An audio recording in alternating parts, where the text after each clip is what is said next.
Hello, fellow compatriots. This is your host, Tributron here, and today we're going to be taking a look at the false Toa, also known as the silver Toa by some of you. Now, funny thing, when first recording this video, I forgot a few key details about the lore about this character that I initially did not realize. Though, for the sake of brevity, there is a little bit of fanon involved in the nature of this being. But before we go into articulation functions and especially some lore, let's figure out how big this figure actually is. So the false Toa stands roughly about 9 inches tall, and the centimeter measurement will be up in the corner. Alright, articulation wise, but first let's get rid of all these balls. He does not need 3 balls. That's an odd medical condition. Alright, ankles. They go forward about this far. They go back all the way. He could possibly even stand like this, to be honest. And he got a little bit of ankle tilt, a good amount of range due to the connection and how it's oriented. Even cuts into part of the leg, that corner there, for better fluidity. The knees, they do a full curl, really revealing all that sweet, delicious detail. And of course, the legs, they can do the full Van Dam. They can also do a full Monty and beyond. So, a good amount of articulation there.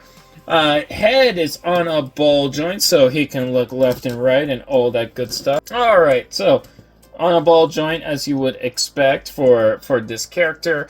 Of course, arms are on a ball joint, they go up. Well, the shoulder pads are on a... They're CCBS arbor connected, but you got a hinge here and a ball joint here, allowing for quite a diverse range of articulation.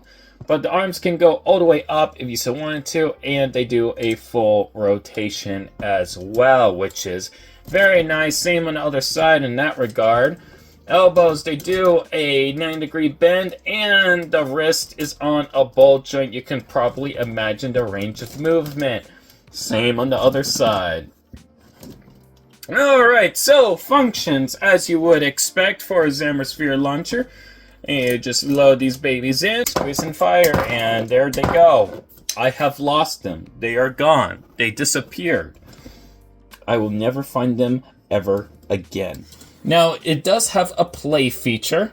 It has a few features. This design in particular was designed to have a lot of versatility. So, arm is has a gearbox, so the arm can swing just fine.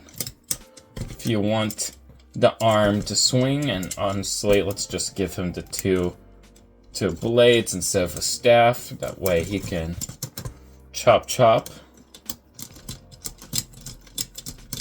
So yeah. Shoulder pad gets a little bit in the way, but, you know, it's a shoulder pad. It's connected to the shoulder, not to the arm itself. So there's some benefits and also some cons, as you can clearly tell. Now, it does use a 2015 gearbox for the torso, but the arms can still rotate despite that 2015 gearbox torso being upside down. This character has a few hidden features, but first and foremost, we should probably talk about the lore about this character. So, this character can adopt any element because they are literally a blank slate, which is why they're called the false Toa and don't have a real name for themselves, except when it comes to when they adopt a personality. So, for example, if we go ahead and get a pink brain stock available on ascendingdevs.etsy.com, and of course it comes with some axles here, so we can actually lock that baby in nice and squozy. Gonna probably need to add some friction adders, but it goes in perfectly smoothly, and now you got an element for this character. Now it could be a fire element, so why not have them be Duma, for example. And then they get the powers of Duma. And honestly, this design looks pretty good because, again, you get a neutral color scheme, and then you add some color to it, and then before you know, you've got some personality going on. Now, of course, that can go towards multiple ways. Like, who knows? What if you want to make a Charya? Let's do, like, Charya. Or however you say that unofficial character's name. Then before you know it, there you go. Nice and clean and looking amazing while doing it. Gotta love that. But also, what that means is that you can have them be different characters as well. So if you don't want pink eyes, you can go ahead and give them yellow eyes instead. Look at that. They got yellow eyes, and these legs are going to be the bane of my existence. They really are. But yeah, you can have yellow eyes. A little bit tight here, but again, with a little bit of force. Boom. It's in. Good as new. Also available at ascendingdevs.etsy.com. And we can turn them into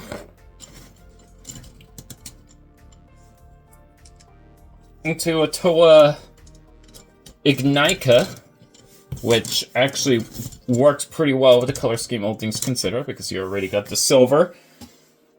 And they work pretty well, which ain't so bad. Now, of course, you don't have to have that character. You can also do, let's see here, some random character. So that works. Basically, any type of mask, any type of character, color scheme, what have you, will match with the neutral color, which is the grays.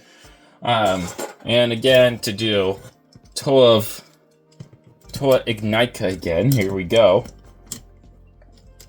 Another Toa Inika.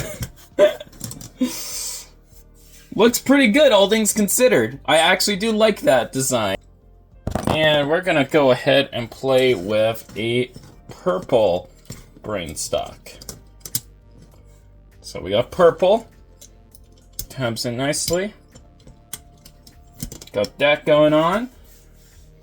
And because we got purple available at ascendingdevs.etsy.com, we can go ahead and make them a Toa of Earth if we want them to be a Toa of Earth. That is completely possible. Interesting enough, in the DS game, for those that do not know, all the Toa Inika were protecting Voya Nui until they were attacked by the Piraka and were imprisoned. Since, like, all the characters, even beyond just the DS game, if we're also to factor in the other games, there are floating heads in the PlayStation version of the game that I have that would look at you as you approach, which would lead me to believe that the original mechanic was that the Piraka killed the Toa Inika, so their last hope was actually this Matoran that recently became a Toa. However, they were a false Toa. They didn't have no element of their own, and would pick up the Kanohi that had been left behind by the Piraka. Their remains would be left for this Toa to collect. And so as they're going around collecting all these Kanohi, they are getting their fighting powers and abilities. And it's only at the end that in the DS game that the Toa Inika are truly freed after they battle the evil Makuta. Yes, Makuta was in there. I don't know why, but he was in there. But that is the lore of this character. And honestly, I find this concept super cool. A Toa with no real element of their own, adopting abilities and powers. I really like that story beat. But anyways, that is all for now. I hope you like this build. And of course, if you want to go ahead and support in my work, I am going to be starting a toy line soon, which means you're going to be seeing more buildable figures by yours truly. Yes, that's right. the prototype of Terex is finally done, and you're going to be seeing a video of them in the near future. So, you're probably wondering, what's Ascending Depths? Ascending Depths is basically a website where I go ahead and sell custom action figures as well as custom brain pieces. So you can get all sorts of brains available to you. I only have 3 colors, but they're usually made at high quality. See, the bottoms are completely clean as well as the top, as to be expected for every single brain. Nice and shiny, transparency, all the 9 yards. Quite clear, quite vibrant. So if you want to go ahead, throw money my way, or buy one of my stuff, that is the best sure way to support Ascending Depths. So, links down below for everything. But anyways, that is all for now. I hope you all enjoyed, and I will see you all in the next video. Bye, guys! And happy building, and play well!